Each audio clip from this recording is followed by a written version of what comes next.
5k here, 10k there, 7k in between. And that's how I ended up spending 82,800 naira on cab fares alone. Do you know that the worst part in all of this is I would not have had the slightest idea if I didn't decide that I was going to start tracking my expenses. I would not have had any idea that I was spending so much on cab fares.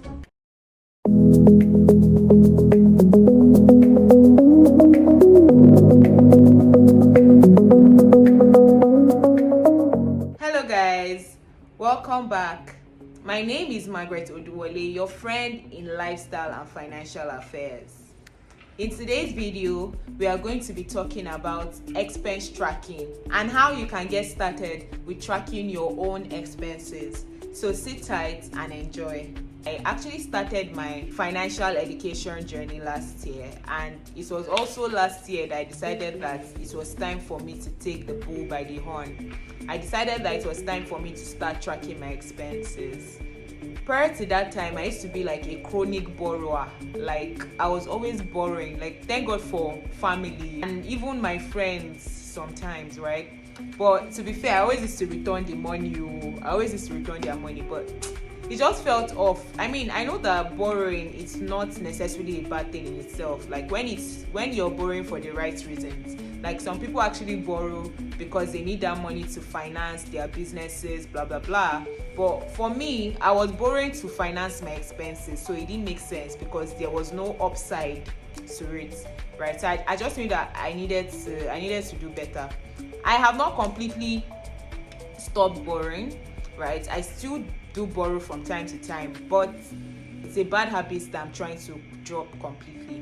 When I started tracking my expenses, that was when I now really realized areas of leakages. I identified areas where I could do better with my expenses. I saw that where I was spending money unnecessarily and frivolously. I saw areas where I could actually cut down my costs.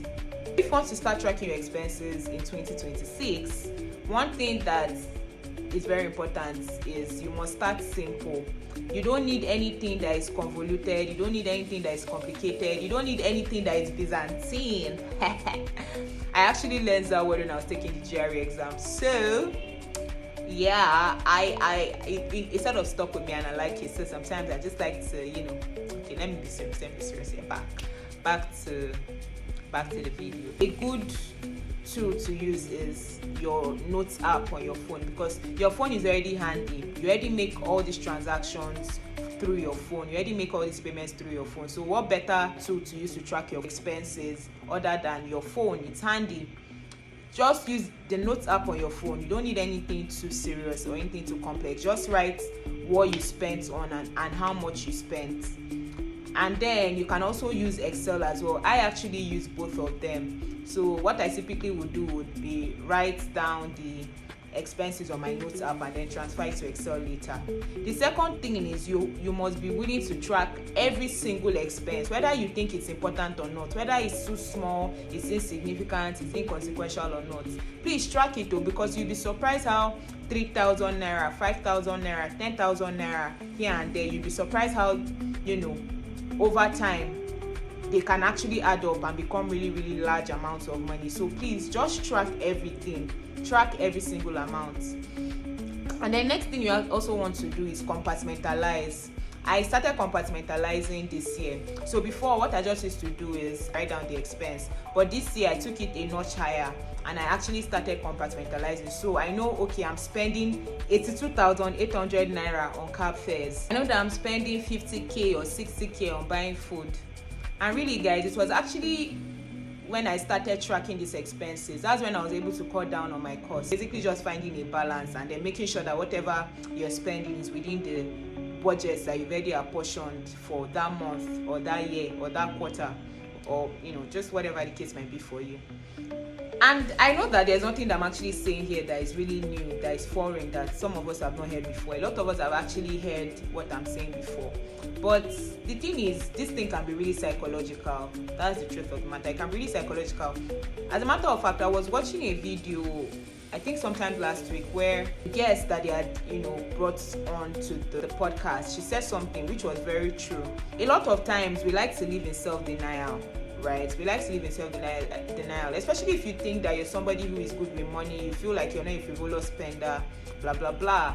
You would find it very difficult to review your expenses, right? Especially if you've done it before and you feel like, this does not align with who I am, like no, this is not me, like it just doesn't align with my values and all of that. So to that reason, sometimes we don't want to go and look at those numbers. We're just living in denial. We're just hoping that one day everything will balance, everything will come together. But that's basically just living based on vibes and hopes, and a lot of times that's not going to be the case. So you really just have to take control, and you have to be like really, really intentional about your expenses if you're going to make any changes.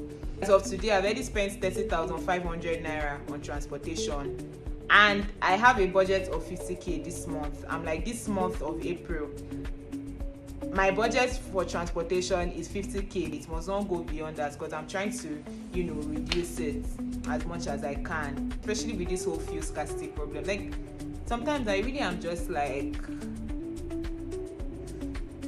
I really need to get a car. I think that's going to solve a lot of my issues, because there's no way that I would have been driving and I would have spent 80k on fuel. Like even if I use 80k to buy fuel, I cannot finish it. Like where am I going to? I can't finish it in 1 month. This 82,800 naira that I spent on transportation, this is probably just going out like 3 or 4 days in the month. So it's not like I really went out like every day back to back. So it's probably just like 4 round trips that I took, just about 4 round trips, and I already spent that much. So I know like there's a whole issue with the fuel scarcity, this, that, but really I think what I really just need is a car. So I'm speaking it to life, I'm manifesting it. Like this year 2026, we need to drive that car, because we can't continue like this. We can't. But anyway, that's like on a lighter note. And if you want to start tracking your expenses, I will implore you to do that. It's a very good move. Please do it. Actually, just give yourself this challenge of tracking your expenses for the month of April. You most likely will be surprised what you'll find by the end of the month. You most likely will be. Alrighty, thank you so much for watching, and I'll see you in my next video. Bye.